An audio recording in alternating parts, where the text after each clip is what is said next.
True Exclusive Aficionados. I hope you all are doing well out there today. I hope you're looking out for each other. If you're seeing something, saying something.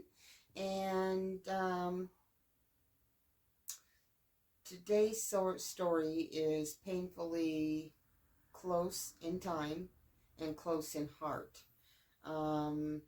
We all know about the kids in cages. I used to get in fights with people on Facebook when all of that was going down.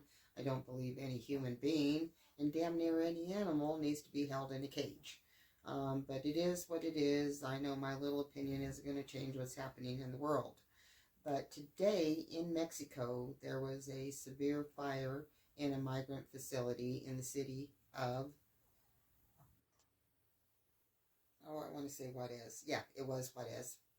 And anger and frustration has boiled over with all of this. And Mexican officials appear to place blame for the deaths in the fire late Monday, largely on a private subcontracted security guards. So there are 8 people being investigated over the 39 deaths. There was a lot of tension and anger and a lot of emotions surviving in this situation. We can only surmise what happened there. I mean, we'll never know unless we were there. No charges were announced, but authorities said they would seek at least 4 arrest warrants later in the day, including one for an immigrant who was part of what they described as a small group that started the fire. The migrant also damaged a security camera inside the cell where the fire occurred. And then when they figured people were going to come in and get them, the fear and anger escalated at that point in time too. The deaths have caused frustration and may have played a role in a mass march late Wednesday afternoon by hundreds of migrants who began walking towards a U.S. border crossing in the belief that American authorities would let them through. Adding to anger over the deaths was the pent-up frustration of migrants who have spent weeks trying to make appointments on a U.S. cell phone app to file asylum claims. Rumors spread among the migrants they might not be let into the U.S. I'm not forming opinions on political situations. I know, there's a lot that goes into that. But damn, this is critical. Several hundred of migrants crossed the shallow Rio Grande from Mexico towards the U.S. and approached a gate in the border fence that separates El Paso and Juarez. Armed agents stood guard at the U.S. entrance. A group of about 50 migrants initially approached the Border Patrol vehicle and personnel and kneeled on the ground.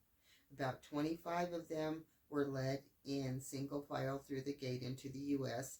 onto white school-style bus, and the vehicle went away. U.S. officials said Wednesday night that a total of 1,000 immigrants had crossed the river and were being processed in an orderly manner. Smoke began billowing out of the migrant detention center late Monday after a group of detained migrants set fire to foam mattresses to protest what they thought were plans to deport them. Immigration authorities said that they released 15 women when the fire broke out, but have not explained why no men were let out. From what I understand from one of the ladies whose husband was involved in that, was that they did not open the cell doors to let these men out, thereby creating maybe a higher death toll than was necessary, if necessary at all.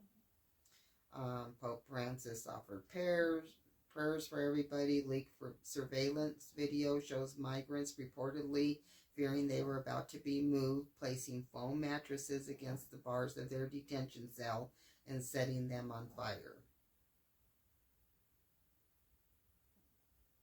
I don't even have words for that.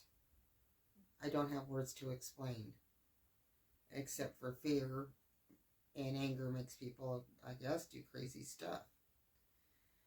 There were several complaints from neighbors about a group of migrants. We don't know if this group or another that was allegedly acting aggressively, asking people in the street for money, demanding it.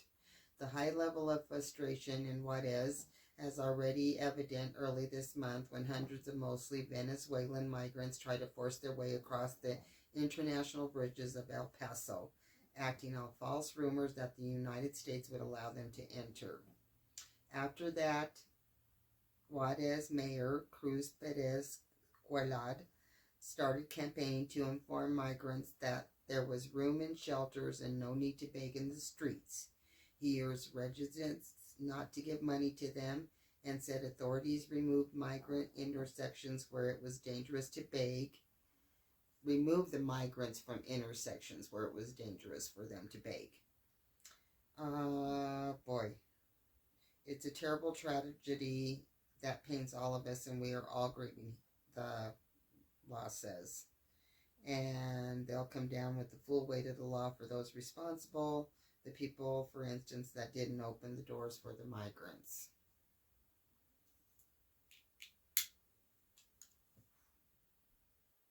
Now, if this isn't a horror story for you people, I don't know what is. Because I'm not going to get into politics about it. I know that we as a country, we're limited space and all of that crap. But we as human beings need to find a human solution to what is going on in the world today, and with migrants included. I don't know how we're going to do it, but we need to do it as people. We're human beings. Everybody's a human being. Everybody bleeds red blood. And the fact that fear and horror and anger would drive these people to commit these crazy acts, and the people in charge to commit abhorrent acts, is a horror story indeed. Take care of yourselves out there.